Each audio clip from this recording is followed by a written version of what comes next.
สิทธิ์ครูบาครูเมืองพี่น้อง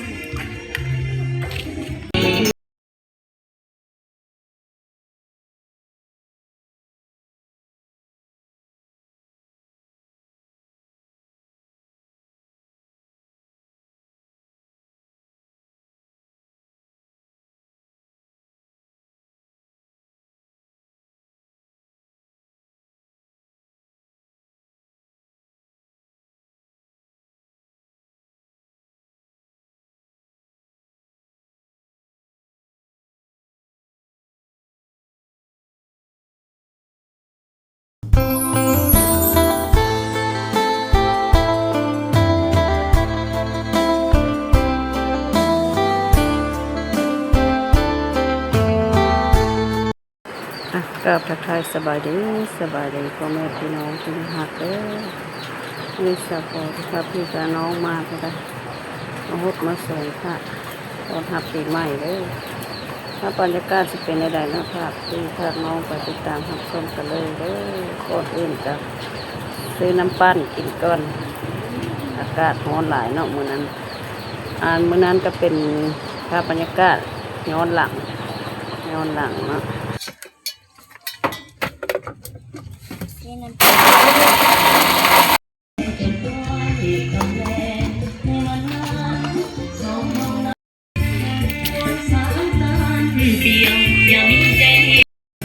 ใส่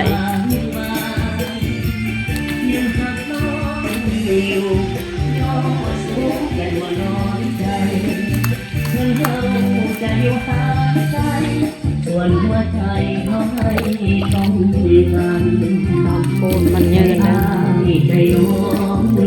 สอนใจเขาให้คนเดียวขึ้นแล้วได้ทีนี้อึ๊บมันคนเดียวดิบเดียวโง่เดียวขอให้เราเธออยู่วันนั้นดังเด็กวันที่คืนนั้นที่เขาสอนทักกันเสยใจขอฝากสัญญามีมาพร้อมกับเสียงเพลงให้สาวนาแก่จงเก่งจะเป็นนักเลงผ่านใจสาวนาแก่สาวยาทำท่าเป็นคนหนึ่งใบอยากแก้ปานหัวใจของผู้ชายคือสาวนาคนจะบลายมาเนี่ยทำดอกไม้ก็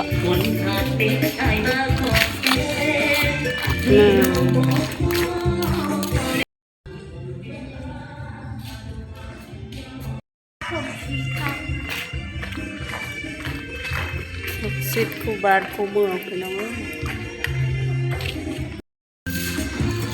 ก็สุขใจเด้อพี่น้องปองปลายเกิดเลยเสพสาวก็ได้คนกับเมื่อยแล้วเนาะคนโบราณพี่น้องเมื่อไหร่ทำภูมิฮดพระองค์หมื่นองค์แสนพี่น้องสุขกายสุขใจ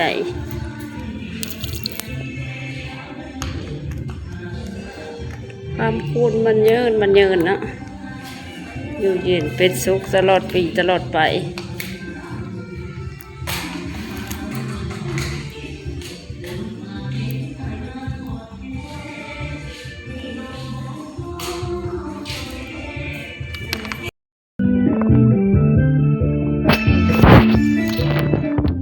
ลูกเอาข้าว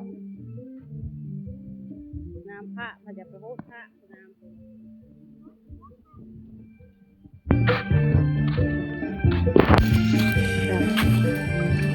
น้ำมันนะแต่ว่า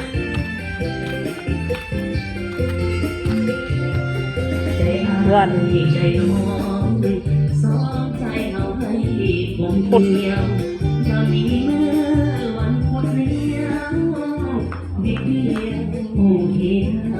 วันอังคารสิได้วันจันทร์ลงเป็นวันจันทร์พดวันเกิดวันจันทร์พี่น้องพดวันพระวันเกิด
ใช่มด